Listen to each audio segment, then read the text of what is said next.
I still remember the first time I met my mother-in-law, Linda.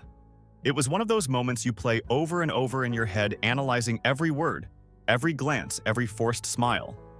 She greeted me with a tight-lipped grin that didn't quite reach her eyes. I had hoped for a warm welcome, maybe even a hug, but what I got felt more like a cold evaluation. She looked me up and down, her gaze lingering a second too long on my bare ring finger. "No ring yet," she said, her voice dripping with a sweetness that felt more like thinly veiled judgment. I guess my son is still making up his mind. I felt my cheeks heat up, a mix of embarrassment and irritation bubbling beneath my calm exterior. I glanced at Jacob, my fiancé at the time, hoping for a reassuring squeeze of my hand or a playful eye roll. But he just smiled nervously and changed the subject, asking if the casserole in the oven was the same one his mom used to make when he was a kid. Linda's eyes lit up at that. Her attention fully shifted back to her beloved son. In that moment, I realized my place in this family might always be second to the woman who had raised him. It didn't take long for Linda to establish herself as a constant looming presence in our relationship. She had opinions on everything from how I should style my hair to what type of job I should pursue. My work in digital marketing was never quite respectable enough for her. Real jobs, she'd say with a slight sniff, are the ones where you get your hands dirty, like nursing or teaching. I wanted to argue to tell her that my job paid well and gave me the freedom to work from anywhere, but I knew better than to stir the pot so early on. I kept my mouth shut and tried to focus on making a good impression. Looking back, I wish I had pushed back sooner, set some boundaries before they blurred into non-existence. It started small comments about my cooking suggestions for how to keep a proper household, passive-aggressive notes about family traditions that I was apparently too modern to appreciate. I bit my tongue, telling myself it was just the price of becoming part of a close-knit family. After all, I loved Jacob, and I wanted his family to love me too. But then came the wedding planning, and that's when the real power struggle began. Linda made it her mission to insert herself into every aspect of the process. She vetoed my flower choices, dismissed my idea of a simple outdoor ceremony as too casual, and insisted on adding several of her own friends to our guest list. At first, I tried to involve her, hoping that if she felt included, she'd ease up a bit. But it quickly became clear that involvement to her meant control. She even went as far as to suggest I wear her old wedding dress, a high-neck, long-sleeved lace relic from the 80s that I wouldn't have chosen even if my life depended on it. Jacob, for his part, tried to stay out of the growing tension between us. He'd say things like, "Mom's just trying to help her. You know how she is, just let her have this one." I wanted to scream at him, to shake him, and demand that he see how his mother was slowly steamrolling my vision for our big day. But I kept my frustration locked away, convincing myself that it was just pre-wedding stress and that things would settle down once the I-dos were said. The final straw came a month before the wedding. Linda had invited me over for what she called a family dinner, which turned out to be more of an ambush. Seated around the dining table, surrounded by Jacob's aunts and cousins, I felt like a defendant in a courtroom. Linda smiled, her eyes bright with a kind of satisfaction I hadn't seen before. "I just thought it would be nice for everyone to get to know each other before the big day," she chirped, topping off her wine glass with a heavy pour. What followed was a series of thinly veiled jabs disguised as friendly advice. One of his aunts leaned in, her too red lipstick smudging onto the rim of her glass as she whispered, "You know Jacob's always had high standards. It's good that you're trying to keep up." Another cousin, clearly emboldened by Linda's icy smile, added, "Just make sure you don't get too comfortable." Marriage is work. I felt my pulse quicken, my heart thudding painfully against my ribs. I glanced at Jacob, who was busy chatting with his uncle about some football game, oblivious to the subtle daggers being thrown my way. I wanted to stand up to defend myself, to tell them all that I wasn't just some desperate girlfriend clinging to their golden boy. But I stayed silent, swallowing my pride along with a bitter sip of wine. That night, as I drove home alone, the headlights of oncoming traffic streaking past like angry white lines, I made a decision. If this was the way Linda wanted to play it, I'd show her just how good I could be at her little game. I'd been trying so hard to be the perfect fiancé, the ideal daughter-in-law, but maybe it was time to stop trying to win her approval and start making her earn mine. And that's when the idea hit me. If Linda wanted a perfect daughter-in-law, I'd give her one, but not in the way she expected. After that dinner, I found myself replaying every interaction I'd ever had with Linda. The subtle digs, the condescending smiles, the way she seemed to treat every one of my decisions as a phase I'd eventually grow out of. It all suddenly felt like pieces of a much larger puzzle, one I hadn't realized I was trapped inside. The next time we visited Jacob's parents, I paid closer attention. I watched the way Linda seemed to effortlessly command the room, how everyone's conversations bent around her like planets caught in her gravitational pull. She'd perfected the art of the backhanded compliment, the sharp but deniable insult. When Jacob mentioned that I had just landed a major new client at work, Linda's response was a quiet, "Oh, that's wonderful, dear. I suppose it's nice to keep busy." It stung, but I kept my face neutral, forcing a polite smile as she turned back to her wine. I realized then that Linda wasn't just being difficult. She genuinely believed that her way was the only way, that her vision of what a wife should be was the gold standard. That night, as I scrolled through my phone in bed beside a snoring Jacob, I stumbled upon an old family photo his cousin had posted. It was from a Christmas years ago, long before I entered the picture. There was Linda, perfectly posed at the center, her husband beside her, and her two sons flanking them like matching bookends. Her smile in that photo was different, less strained, more genuine. I couldn't shake the thought that in her mind I was an intruder, a foreign element disrupting the delicate balance of her perfect little world. The next day, I decided to test my theory. I called Linda and invited her to lunch, framing it as a chance to bond before the wedding. She hesitated for a moment, clearly caught off guard, before agreeing. We met at a quaint little cafe. She liked the kind with overpriced salads and wine glasses so thin you felt like you might break them just by breathing too hard. As we sat down, I made a point to compliment her outfit, a crisp white blouse and a neatly pressed pair of navy slacks. She smiled, a real one this time, clearly pleased by the recognition. Over the next hour, I let her talk, leaning into every little detail she shared about her life, her friends, her opinions on home decor and proper dinner etiquette. It felt a bit like playing a role, slipping into a character I'd never wanted to audition for, but it worked. I could see her slowly warming up, her posture relaxing, as she realized I wasn't there to challenge her authority or disrupt her carefully curated image. As we sipped our second glasses of wine, Linda finally leaned in, lowering her voice like she was about to share some great secret. "You know, dear," she began, swirling the wine in her glass, "marriage is about more than just love. It's about duty, about maintaining appearances, about understanding your place in a family." She paused, her eyes sharpening as she gauged my reaction. "A good wife knows how to support her husband to make his life easier, not harder." I nodded, keeping my face carefully blank, my heart beating a little faster. This was it. The mask slipping. I could almost see the wheels turning in her mind as she tested me, poking at my resolve, looking for cracks. "And a good daughter-in-law," she added, her lips curling into a tight smile, "respects the hierarchy of the family." I felt my jaw tighten, the instinct to argue flaring up in my chest, but I forced it back down. I just smiled, letting the silence stretch between us until she finally broke eye contact, leaning back in her chair with a satisfied sigh. When we finally parted ways, I hugged her, a bold move given her stiff posture, but I made sure to whisper, "Thanks for the advice, Linda. I'll keep it in mind."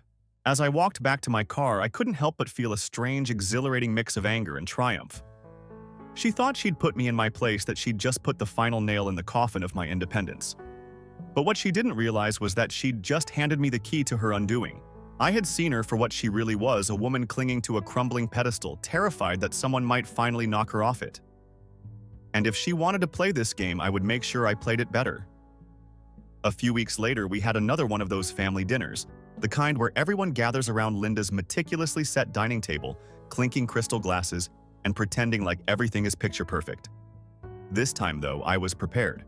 I had a new approach in mind, one I'd been carefully refining since our little lunch. I leaned into her image of me as the eager-to-please fiancé. I arrived early, a bottle of Linda's favorite wine in hand, and immediately offered to help in the kitchen. She seemed surprised, but quickly fell into her usual routine of barking out instructions. "Chop the vegetables thinner," she said, glancing over my shoulder as if I might suddenly forget how a knife works. "And make sure you arrange the cheese board properly. People eat with their eyes first."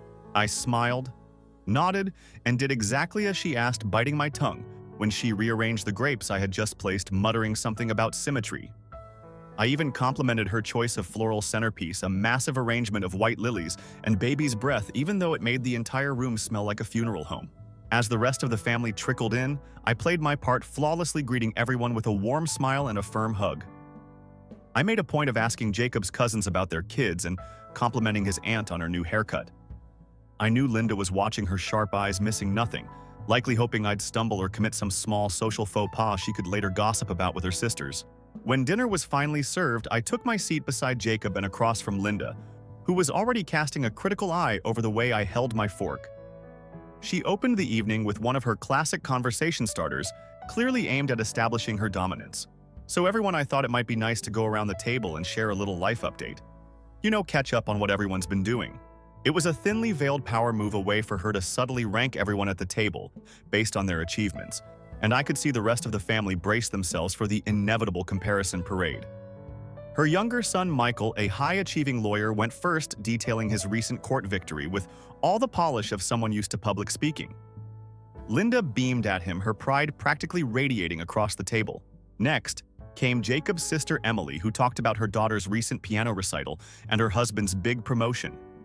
Linda's eyes sparkled as she nodded approvingly, clearly thrilled to have such respectable children. Then it was my turn. I felt her gaze sharpen, her perfectly sculpted eyebrow arching in silent challenge. I took a small sip of my wine, letting the anticipation build before speaking. Well, I began keeping my tone light and conversational. My marketing firm just landed a major new client, a national brand actually. It's a huge account, and it'll probably mean some long hours, but I'm really excited about it. For a brief, beautiful moment, the table fell silent. I watched as Linda's smile stiffened the corners of her mouth, pulling tight like an overstretched rubber band. She took a slow sip of her wine, her eyes narrowing slightly over the rim of her glass. "Oh, that's lovely, dear," she said, her tone carefully controlled. "Though I do hope you're not letting your career take over your personal life. Balance is so important, especially for a woman." I felt the familiar prickle of irritation, but managed to keep my expression neutral. I just smiled, pretending to take her words as genuine concern. "Oh, of course. But I've always believed that a strong marriage is built on mutual support. Don't you think I'm lucky that Jacob's so supportive of my career?" I reached over and squeezed Jacob's hand, feeling his reassuring grip in return. Linda's jaw tightened almost imperceptibly, her eyes flicking between Jacob and me as if she were recalculating some complex social equation. I felt a small surge of triumph, a quiet, satisfying thrum in my chest. She had expected me to flounder, to stammer through some half-hearted update about wedding planning, or a new recipe I'd tried, but I had thrown her off balance, and I could tell it irked her.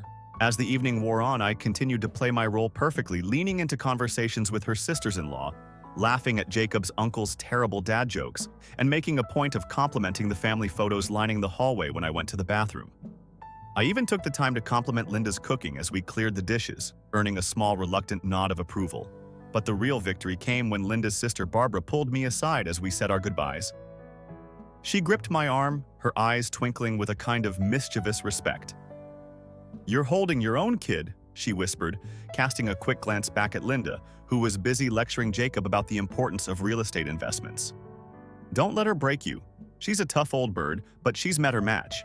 I drove home that night feeling a strange, heady mixture of relief and exhilaration. I had taken the first step, made my first small dent in Linda's perfectly polished armor. She wanted a perfect daughter-in-law, fine. I'd give her one, but on my terms. And this was only the beginning. The real turning point came a few weeks later during a family friend's anniversary party. It was one of those lavish, over-the-top affairs with a string quartet in the corner, an open bar stocked with premium liquor, and waitstaff in crisp black and white uniforms gliding around with trays of hors d'oeuvres. I had only agreed to go because Jacob insisted it would be a good chance to spend time with his family in a more relaxed setting. I should have known better.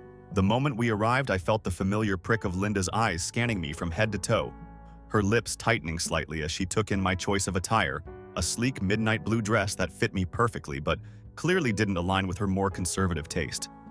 I caught her whispering to one of her sisters, a thin, sharp smile stretching across her lips as they both glanced my way.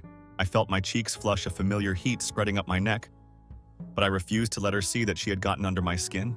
I gripped Jacob's arm a little tighter as we wove through the crowd, past clusters of polished, bejeweled women and their salt and pepper-haired husbands. Jacob, oblivious, as always, leaned down to whisper, "You look amazing tonight." His words soothed my nerves, if only a little. We hadn't been there for more than 10 minutes before Linda cornered me near the bar, her glass of Chardonnay nearly empty. She flashed me one of her tight, practiced smiles, her eyes flicking over my dress once more before settling on my face. Lovely to see you, dear, she said, leaning in for one of those air kisses that never quite make contact. I must say you're looking striking tonight. She paused, her eyes narrowing slightly. Though I do hope you're not drawing too much attention to yourself. It's important to let your husband shine in these kinds of gatherings. I bit back the immediate defensive retort that bubbled up in my throat instead, forcing a bright, oblivious smile onto my face. Oh, I'm just here to support Jacob, of course.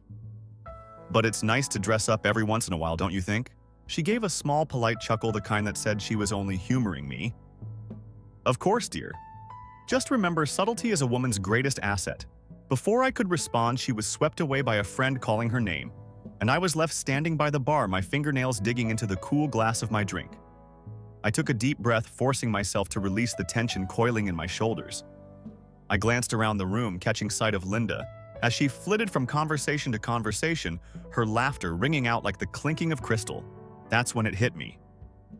If Linda wanted to play this game, I needed to stop playing defense. I needed to push back to assert myself in a way that left no room for her passive-aggressive jabs and thinly veiled insults. And that's when the plan started to form. Over the next few weeks, I quietly set to work. I started paying closer attention during family gatherings, listening more carefully to Linda's conversations, noting her little hypocrisies, the minor slips and contradictions she thought no one noticed. I started subtly asking Jacob's aunts about their childhood memories, piecing together a clearer picture of the woman who had become my mother-in-law. I even made a point of chatting with Linda's old friends at one of her many brunches, carefully steering the conversation toward light gossip. I learned about the time Linda had a rather public argument with one of her neighbors over a property line dispute, how she had once thrown a very expensive crystal vase in a fit of rage during a heated argument with her husband, and how she had a bit of a reputation for rewriting family history to paint herself as the perpetual martyr. The pieces of my plan were slowly coming together, a patchwork of small but potent details that I knew would one day fit together perfectly. Then, a few days before Jacob's birthday, I found my golden opportunity. Linda, in a rare moment of vulnerability, let slip that she was planning a surprise toast for Jacob at his birthday dinner. Something to honor his achievements and the wonderful life he's building. I bit my lip to keep from smirking, nodding along as she detailed her grand plans, already imagining the perfect way to turn her carefully curated moment into a spotlight she'd never forget.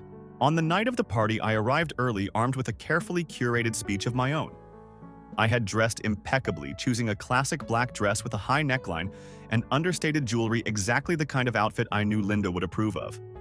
I played the perfect daughter-in-law all evening, complimenting the decorations, helping refill drinks, and making polite small talk with every distant relative and family friend I could find. As the night wore on, I could feel Linda's eyes on me, her gaze sharp and calculating as she mentally took note of every move I made. She probably thought she had me right where she wanted me, compliant, well-mannered, eager to fit into the mold she had designed. But when the time came for the toasts, and she took her place at the head of the room, glass raised, her eyes sparkling with pride, I felt a calm, almost eerie confidence settle over me. As she began her speech, lavishing Jacob with praise for his career success and strong moral character, I stepped quietly to the side, slipping my phone out of my clutch and tapping a few quick notes, my heart racing with anticipation. And as she wrapped up her glowing self-congratulatory monologue, I took a deep breath, stepped forward, and raised my glass. Actually, I said, my voice cutting through the polite applause, I'd like to add a few words of my own. Linda's smile faltered, her eyes flashing with a brief but unmistakable glint of panic. Perfect, I thought, hiding my own grin behind my glass, because this, I realized, was the moment she'd never see coming. The room fell silent as I took a step forward. Glass raised, the soft clinking of crystal and the distant hum of the quartet, the only sounds that filled the pause. Linda's eyes locked onto mine, a flicker of confusion and unease flitting across her perfectly made-up face. I felt a strange, exhilarating calm wash over me, a clarity I hadn't felt in months. I took a deep breath, letting the weight of the moment settle before I spoke. First, I just want to say how grateful I am to be a part of this incredible family. I began, letting my eyes sweep over the expectant faces around the room. I paused, my gaze settling back on Linda, who had gone very still, her knuckles white where they gripped the stem of her wine glass. You've all been so welcoming, so supportive, and I can't thank you enough for that. A few polite murmurs of agreement rippled through the room, and I caught Jacob giving me a small, encouraging nod. I felt a pang of guilt for what I was about to do, but I pushed it down, reminding myself of every whispered slight, every condescending smile, every backhanded compliment that had slowly chipped away at my confidence over the past few years. I've learned so much from being around this family. I continued my voice gaining strength as I met Linda's narrowed gaze. About tradition, about strength, about the importance of unity. But most importantly, I've learned about the power of stories, the ones we tell ourselves and the ones we tell others. I let the words hang in the air for a moment, watching as a few people shifted uncomfortably in their seats. Linda's sister Barbara shot me a curious glance, her wine glass hovering just below her lips. Like, for instance? I said, forcing a bright, innocent smile, the story about how Linda once threw a $500 crystal vase during a heated argument and shattered it against the fireplace. I'm sure that was just an unfortunate misunderstanding, right? A collective intake of breath swept through the room, the polite chatter dying instantly. I caught Linda's jaw clench, a faint red flush creeping up her neck, visible even beneath the expertly applied layers of foundation. And then there's the time she nearly got into a fistfight with a neighbor over a property line dispute. I added, letting my gaze sweep across the room, my tone light and conversational. I heard the police had to be called. What a dramatic day that must have been. I took another small sip of my wine, letting the silence stretch just a little longer before dropping the final carefully chosen line. But of course, that's just family, right? We all have our little quirks, our moments of passion. I felt Jacob shift beside me, his hand twitching slightly as if he wanted to reach out and stop me. But I kept my eyes locked on Linda, whose perfectly painted smile had turned into a tight, thin line. Her eyes blazed, the mask of polite composure slipping, as she realized she had lost control of the carefully curated narrative she had spent years constructing. The room was deathly quiet now, the gentle clinking of glasses and murmured side conversations replaced by a palpable tension, like the air just before a summer storm. I let my smile soften, feigning a kind of innocent obliviousness as I took another small sip of my wine, the warm, slightly bitter taste a perfect match for the sharp satisfaction building in my chest. I just wanted to share those little memories, because family is all about honesty, right? I added, letting the words twist the knife just a little deeper. About really knowing each other, flaws and all.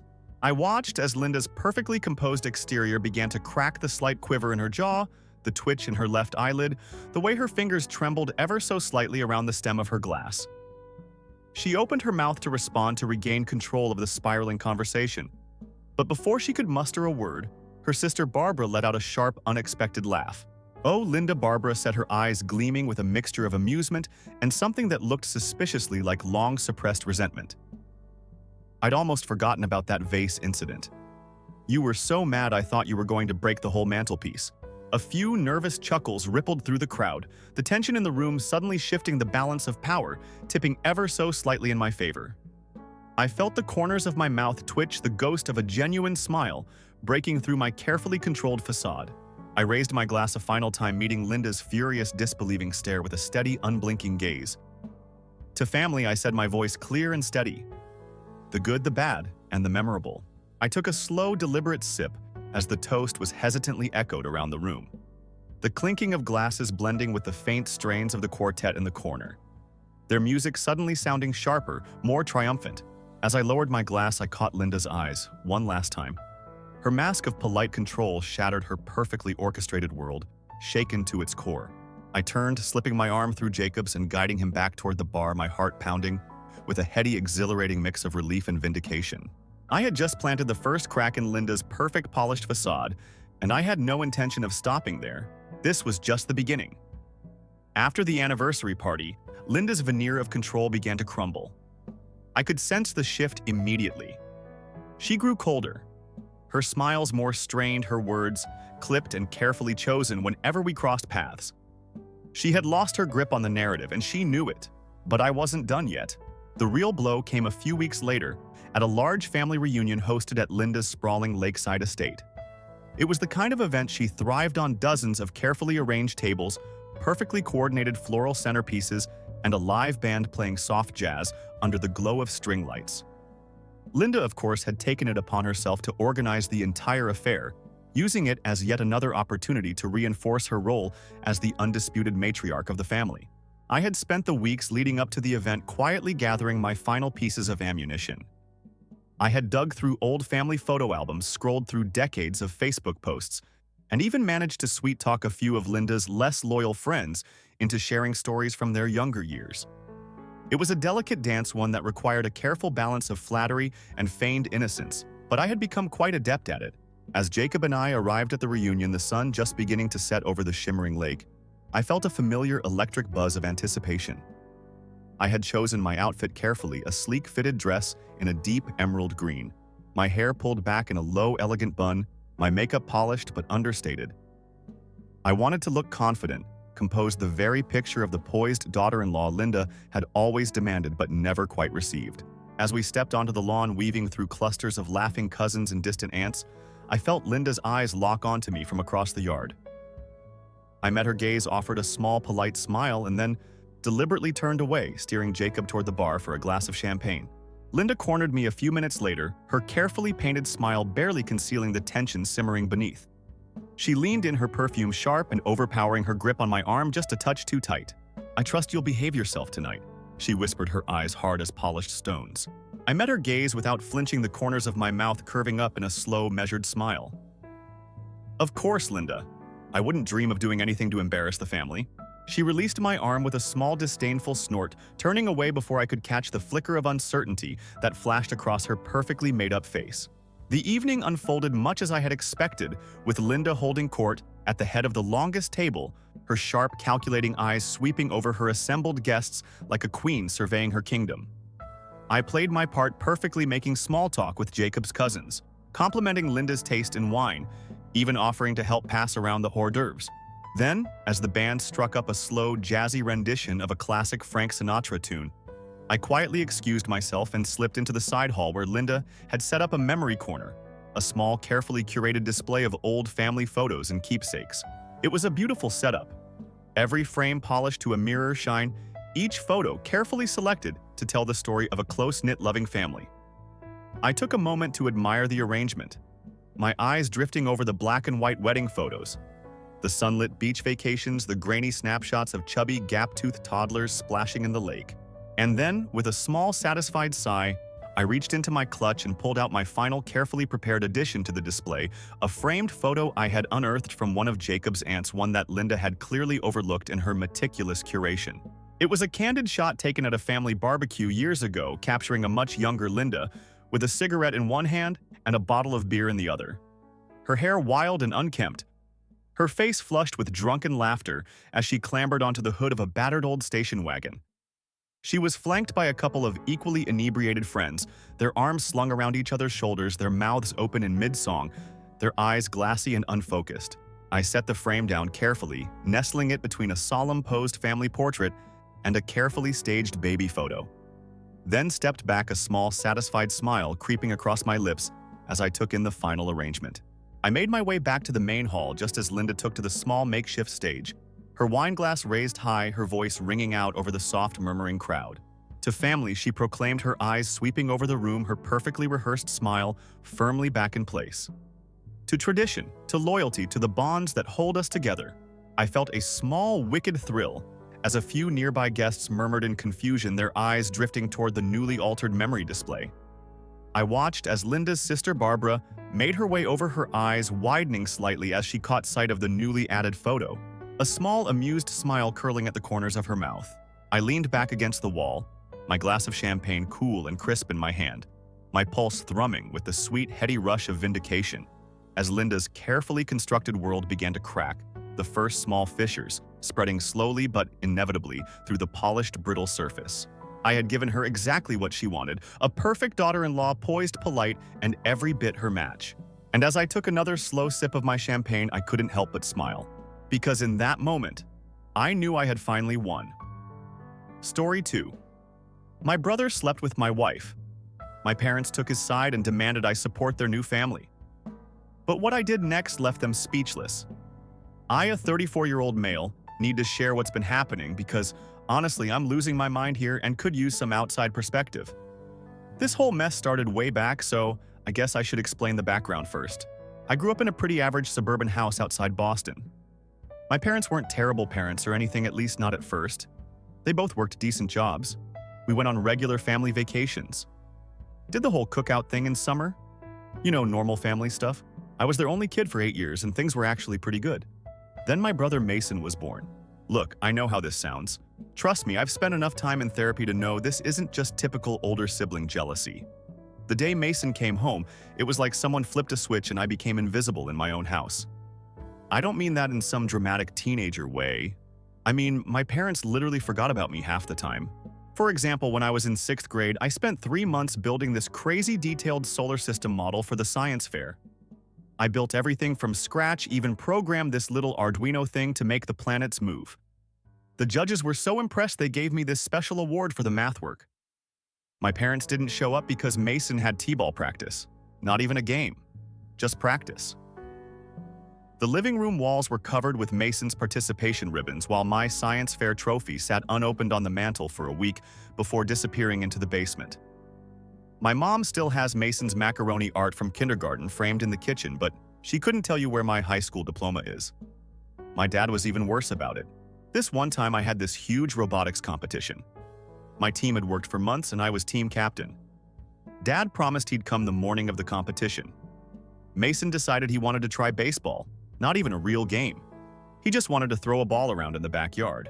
Guess who didn't make it to my competition? The car thing really showed their true colors, though.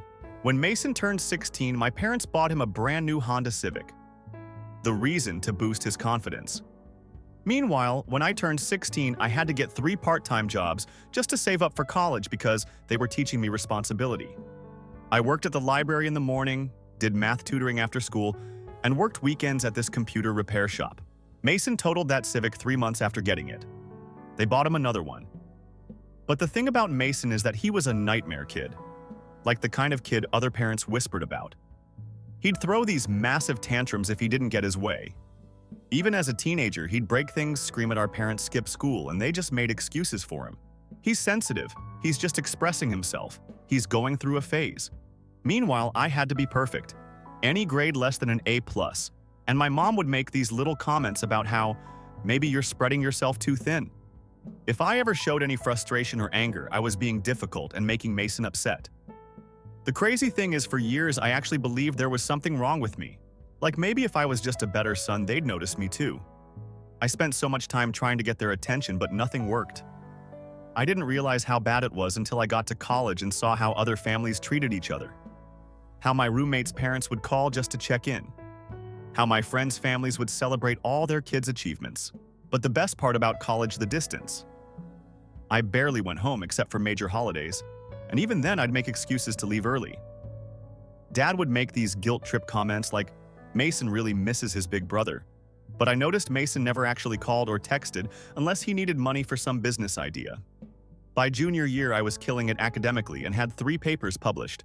The department had recommended me for this exchange program in South Korea. 6 months at Seoul National University working on this cutting-edge AI project. My parents didn't even notice I was leaving the country until I was already gone. They were too busy dealing with Mason's latest drama. He'd gotten kicked out of his 3rd community college for not attending classes, though. 6 months in Seoul changed everything. So many opportunities, so much innovation. Plus, nobody knew me as Mason's brother or the quiet one. I was just me. You know, when my exchange program ended, a startup offered me a full-time position for after graduation. The salary was crazy good and they'd handle my visa and everything. I said yes without even thinking twice. I graduated top of my class, landed offers from major companies, and still my parents skipped my graduation because Mason had a GameStop interview. But I think I stopped caring anymore. Moving to Seoul was the best decision I ever made. Within 3 years, I was leading projects and finally living life on my own terms. My parents barely noticed the few times they called. It was always about Mason's latest crisis. He'd gotten fired again. He'd borrowed money from the wrong people. He'd gotten some girl pregnant. Turns out he lied about that one. The girl had to get a restraining order against him when he wouldn't leave her alone. Then I met Rachel. Man, I still remember exactly how it happened. I was at this tiny coffee shop in Hongdae, trying to explain in my broken Korean why my credit card wasn't working. She stepped in to translate.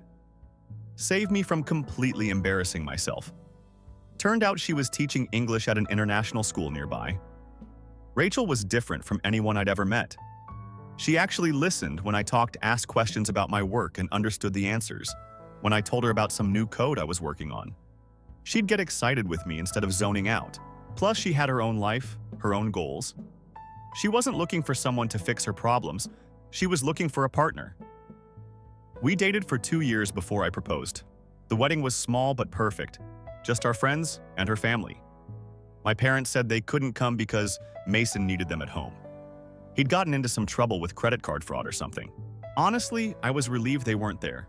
Life was good, really good. I was successful at work, happily married, living in a cool city.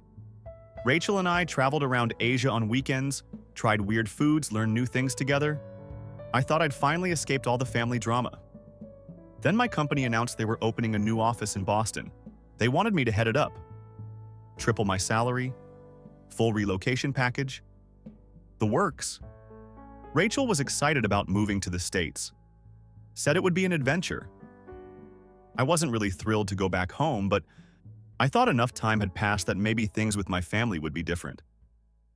When we landed in Boston, my mom texted asking if we'd arrive safely. I thought maybe she was finally showing some interest in my life. Nope. She just wanted to tell me Mason had moved back to Boston too. Apparently, his business ventures in California didn't work out. By business ventures, I mean he'd convinced some girls' wealthy parents to invest in his tech startup. The startup was just a badly designed website that never launched. The girls' parents threatened legal action when they found out he'd spent their money on fancy cars and expensive restaurants. Typical Mason. Rachel and I settled into a nice place in Cambridge, landed jobs, and everything was finally coming together. Then Mason started showing up everywhere. First, it was just random texts. "Hey, big bro, heard you're back in town." Then emails about wanting to reconnect, saying he'd grown up and changed. He wrote this long message about how therapy had helped him understand his past mistakes. Said he wanted to be a real brother for once. I ignored him for 2 weeks. Then he found out where I worked. He showed up in the lobby one day telling the receptionist he had a lunch date with me. Luckily, security checked with me first, but then he waited outside the building for 3 hours. My team could see him from our office windows just standing there like some creepy statue. Rachel thought I was being too harsh. He's trying to make amends. She said everyone deserves a second chance. She didn't know about the restraining orders or the money stuff. I hadn't told her because honestly I was embarrassed. Who wants to admit their brother is basically a professional scammer? But Mason was clever. He'd always been good at manipulating people. He started sending Rachel these long emotional messages about how much he regretted not being a better brother, how proud he was of my success, how he just wanted to be part of our lives. Rachel kept pushing me to give him a chance. He seemed sincere, she'd say. People can change. I wasn't buying it, but she was determined to play peacemaker. Then, without telling me, she invited him over for dinner. I walked in after work, exhausted, only to find Mason sitting in my living room like he belonged there. The audacity. My stomach dropped, and for a second I thought I'd lost my mind that I invited him and forgotten. No, this was Rachel's doing. I pulled her aside in the kitchen, keeping my voice low but firm. "You invited him here without asking me." She sighed, crossing her arms. "I just thought if you actually talked, maybe you'd see he's trying." I brushed it off at that moment. I didn't want to start a conflict with Rachel in front of him, and a small part of me wondered what if he really had changed. Back in the living room, Mason put on a damn Oscar-worthy performance. He brought an expensive gift, probably bought with someone else's money, asked all the right questions about my work, pretended to care about our life in Korea. Hell, he even managed to fake some tears while apologizing for our childhood, acting like the lost brother who just wanted redemption. After that dinner, he started coming around more often. Always when I was at work, just keeping Rachel company. He'd say she's still adjusting to Boston, and I know what it's like to feel lonely in a new city. Looking back, I should have seen what was happening. The signs were all there, but I was so focused on my new job setting up the office hiring staff that I missed them. Then after 2 months or so, I had to go back to Seoul for a week. The company needed me to train my replacement and transfer some sensitive projects. Rachel insisted she'd be fine. "Mason can help me finish unpacking," she said. "He knows the city better than I do." I didn't want to seem controlling. Rachel was an adult capable of making her own decisions, and Mason was acting so normal. Still, something felt off. I asked our neighbors to keep an eye on the house. Install some security cameras, made sure Rachel had all the emergency numbers. The week in console was intense. 14-hour days, endless meetings, barely time to sleep. Rachel's messages became shorter, less frequent. She blamed the time difference, said she was busy setting up her classroom for the new school year. Mason sent me updates, 2 pictures of them out at local restaurants, showing sis-in-law the best spots in town, photos at the museum, the park, shopping downtown. But they weren't alone. My parents were always with them, smiling like this was some wholesome family outing. Every message came with a long, over-the-top text about how grateful he was that I'd given him another chance, how he finally understood what family meant. With my parents there, it should have felt normal, but something about it still didn't sit right with me. When I finally came back from Seoul, we had a family dinner. We were all sitting around the dinner table, me, Rachel, and my parents. It was one of those rare family dinners where things actually felt normal, and for once, Mason wasn't the center of attention. Then Rachel put down her fork, took a deep breath, and said, "I'm pregnant." My heart nearly burst. We had been talking about starting a family, and now it was happening. My parents gasped in excitement. Mom already rambling about baby names, Dad clapping me on the back. But Mason, he didn't look surprised. He just sat there smiling this weird little smile before saying, "This family is getting bigger in all the best ways." Something about it made my stomach turn. I didn't know why at the time, but looking back, that was the moment everything started falling apart. After the pregnancy announcement, Mason's behavior took a turn for the bizarre. At first, I thought he was just overly excited, but then he started showing up uninvited. Constantly every other day. There he was, acting like he had some unspoken right to be involved. "Got to check on my favorite sister-in-law," he'd say, grinning like he belonged there. Then came the comments. Little things that felt off. "Our baby is going to be so strong already," he'd say way too casually. Crazy how connected I feel to this whole thing. The way he talked about it wasn't just enthusiasm, it was possessive. Like he saw himself as more than just an uncle. I thought he was just being his usual annoying self. But then little things started adding up. Things I couldn't ignore. I mentioned it to Rachel how Mason seemed a little too involved. "It's weird, right?" I said, expecting her to agree. Instead, she sighed like I was exhausting her. "You're being paranoid. Mason's just happy for us. Happy for us. We're happy for you." She rolled her eyes, brushing past me into the kitchen. "God, you always think the worst of people. He's trying to be better and you're looking for reasons to push him away. That should have been my warning, but I let it go. Thought maybe I was overthinking it. One night I got home late from work and noticed the front door was unlocked. I was sure I had locked it that morning, but I figured maybe Rachel had just forgotten, after taking out the trash or something. Still, it nagged at me, so I pulled up the security camera feed to check if anything was off. That's when I saw the error message, "Error with storage settings." The system wasn't recording anymore. The past week's footage gone. That stopped me cold. I knew those cameras were set up right. And more importantly, I had them automatically backing up to cloud storage, something I hadn't told anyone, not even Rachel. I started noticing other little things too, like how Rachel always put her phone face down now, or how she'd suddenly end calls when I walked into the room, or how Mason seemed to know exactly what was in her fridge without ever asking. One night, I couldn't sleep. Just lay there thinking about all these weird things happening. Rachel was sleeping next to me looking so peaceful. The pregnancy was making her tired all the time now. That's when I remembered the cloud backup for the security cameras. I got up, went to my home office, and logged into the cloud storage account. There were hundreds of saved clips. I started with the week I was in Seoul. First clip. Mason coming over right after I left for the airport. Nothing weird there. Rachel had said he was helping her unpack. Second clip. Mason and Rachel sitting really close on the couch watching a movie. Still could be innocent. Third clip, Mason kissing Rachel in our kitchen. That's when I started shaking.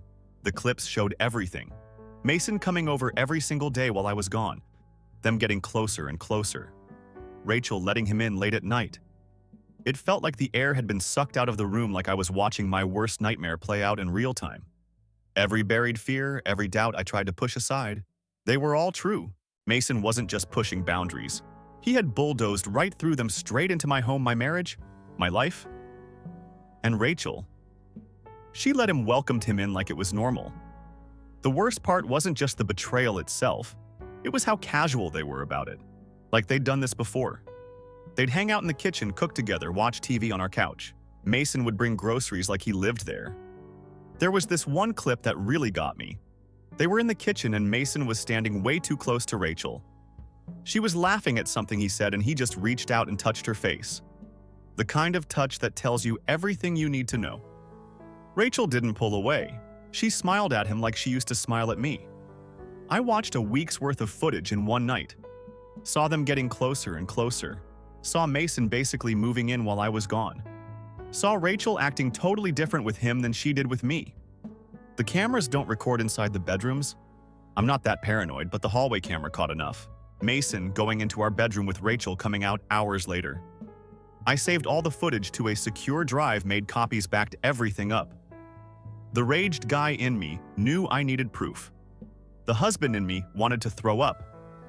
I kept telling myself maybe I was seeing things wrong. Maybe there was some explanation. But deep down I knew my brother and my wife in my house in my bed while I was working my ass off in Seoul to give us a better life. The morning after watching all that footage, I called in sick to work. Couldn't sleep anyway. Just sat there in my home office staring at the wall until Rachel woke up. She came in all cheerful, talking about prenatal vitamins and doctor appointments, acting like everything was normal. Like she hadn't spent the last week letting my brother into our home. I didn't yell. Just opened my laptop and played one of the videos. The one where they're in the kitchen and Mason's got his hands all over her. Rachel's face went white. She started crying, saying she could explain that it wasn't what it looked like. Then she switched to the classic cheater's playbook. We didn't mean for this to happen. It just happened. Mason really gets me, like somehow that makes it okay? I let out a short, bitter laugh. Mason gets you. Mason, the guy who's never held down a job longer than 6 months. The guy who scams people for a living. That's who gets you. Her lip trembled, but she didn't deny it. I shook my head, my voice tight with anger. I gave you everything, Rachel. I built a life for us. I worked my ass off so we could have a future. So our kid could have a future. You never had to worry about rent, about food, about anything. I supported your career. I traveled halfway across the world with you. I trusted you, and you throw it all away for him. Her eyes welled up, but I wasn't done. I texted Mason to come over. No explanations, no warnings, just a simple, "We need to talk now." He showed up like he always did. That smug grin on his face. Probably thinking Rachel hadn't told me yet that I was still in the dark, still playing the fool. That grin died the second he stepped inside and saw the laptop open footage playing frame by frame, exposing every single one of his lies. His eyes flicked to the screen, then back to me. His entire body stiffened, but Mason, ever the manipulator, tried to spin it immediately. "Bro, you gotta understand. Since when I cut him off," my voice steady, sharp. "How long has this been going on?" Rachel was already crying. I ignored her. I wasn't done with Mason. He was scrambling, trying to figure out the angle that would save him. It just happened, man. We didn't plan this. It wasn't like that. Rachel finally found her voice weak and shaking. "Please, you have to understand. We didn't mean to hurt you." I let out a sharp laugh. "You let my brother into our home. You let him into our bed. You let him pretend to be me while I was gone. But, yeah, sure. Tell me how you didn't mean it." Mason's voice dropped, his expression twisting into something almost defensive. "Look, bro, you're always working, always focused on career." Rachel was lonely. She needed someone who could be there for her. And then he had the audacity to say, "Maybe if you'd been a better husband, this wouldn't have happened." I swear my entire body locked in place, fighting the urge to throw him through the nearest wall. Is that what you tell yourself to sleep at night? That this is somehow my fault? That you didn't have a choice but to act like a goddamn parasite? Rachel sobbed harder. "Please, we need to think about the baby." I turned my head so fast she flinched. "Whose baby is this?" Her face crumpled like she hadn't even considered. I'd ask. "It's yours," she choked out. "I swear you swear." I gave her a look so cold it could have frozen the entire room. "Like you swore I was the only one. Like you swore Mason was just family." She didn't answer because she couldn't. Mason, desperate. "Now come on, man, we're all family. We can figure this out." That was it. That was the moment something inside me snapped. I took another step toward him, closing the distance until I was right in his face. "Let me make something very, very clear to you, Mason. You are not my family. You are not my brother. You are nothing to me. He opened his mouth, but I kept going. You crossed a line you can't come back from. And if this baby isn't mine, I leaned in. Then you better run. You better pack up whatever scam you've got going and get the hell out of my city. Because if I ever see you again, if you so much as breathe near me or this house, I will make sure you regret it for the rest of your miserable life. Mason froze for the first time in his life. He looked genuinely afraid. Rachel whimpered, "Please, let's just..." I cut her off. "Both of you get out." "Rachel?" She did something I wasn't expecting. She reached for my hands, gripping them like I was her last lifeline. "Please, we can fix this. We were both lost."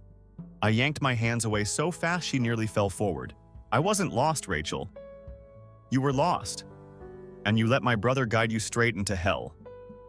"It was a mistake," she whispered. "A horrible mistake." "Yeah, no kidding." She inhaled sharply and then, like clockwork, she flipped the script. "Are you really going to punish our child for this?" Her voice broke at just the right moment, like she'd rehearsed it. "Are you seriously going to be one of those dads, the kind who lets their own bitterness ruin their family? Don't even try that on me. He needs one parent who isn't a liar and a cheat." They kept talking, but I didn't have the energy to argue anymore.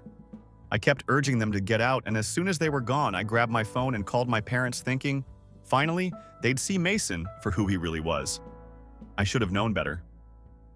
My mom's first words. "Oh, honey, you must have done something to push Rachel away." I felt like I'd been sucker punched. Then she kept going because apparently that wasn't enough.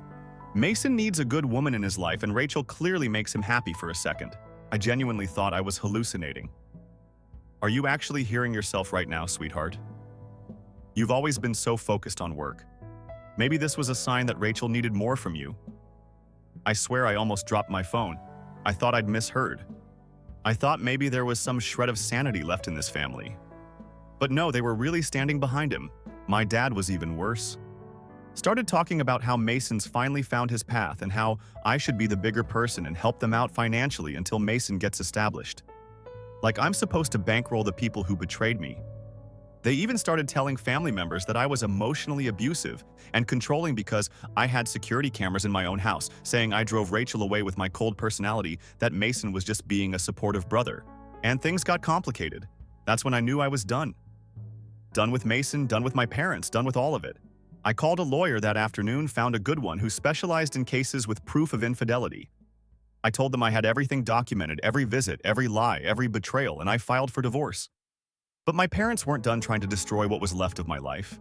A week after I filed for divorce, they hit me with a lawsuit demanding financial support for both Mason and Rachel. Their argument that I had a familial obligation to support my brother and pregnant wife during this difficult transition period. They wanted me to pay Mason's rent, cover Rachel's living expenses, and even fund Mason's latest business venture. The audacity was breathtaking. What they didn't know was that I'd been planning my comeback meticulously while they were busy trying to paint me as the villain. I'd been working to build an airtight case not just against Rachel for the divorce, but against Mason for his years of fraud and manipulation. With the help of my lawyer, we contacted every single person Mason had scammed in the past 5 years, found his victims through social media, online forums, and court records. My lawyer helped them file a class action lawsuit against him, complete with documented evidence of his schemes. The civil suit hit him like a freight train just as he was trying to convince Rachel they had a future together. Then we dug deeper into their affair. Turned out Rachel hadn't just betrayed me. She'd been helping Mason access our joint accounts. My lawyer found transfers, suspicious purchases, cash withdrawals that coincided with Mason's visits. We froze all the accounts immediately and reported the suspicious activity to the bank's fraud department. While this was happening, my parents were still pushing their lawsuit, demanding I pay $5,000 monthly for Mason's basic needs and another $3,000 for Rachel's expenses. They even had the nerve to request $50,000 for Mason's new startup, all before anyone knew if the baby was even mine. The court date for their financial demands came exactly when I wanted it to. As my parents sat there, smugly confident in their righteousness, my lawyer unleashed our counterattack. We presented evidence of Mason's ongoing fraud schemes, showed how my parents had enabled and covered up his crimes for years, revealed bank statements proving they'd helped him hide money from previous victims. The judge ordered an investigation into their potential role in Mason's fraudulent activities. Their faces went from smug to terrified in seconds as they realized they'd walked right into our trap. Rachel wasn't spared either. The evidence of her complicity in Mason's financial schemes destroyed her credibility. The school board launched an ethics investigation when they discovered she'd been helping Mason target wealthy parents with his investment scams. Her teaching career imploded overnight. Mason's house of cards collapsed spectacularly through investigation. Former victims came forward as current scams were exposed, and his reputation was destroyed. No one would trust him with $1, let alone invest in his schemes. He tried fleeing to Florida, but his accounts were frozen. His credit was ruined, and he had nowhere to turn. And every time my parents or Rachel's lawyer tried to paint me as controlling or abusive because of the security cameras, it just made them look worse. The evidence showed I'd installed them for home security while traveling, not surveillance. Their attempts to twist it backfired, making them appear desperate and dishonest.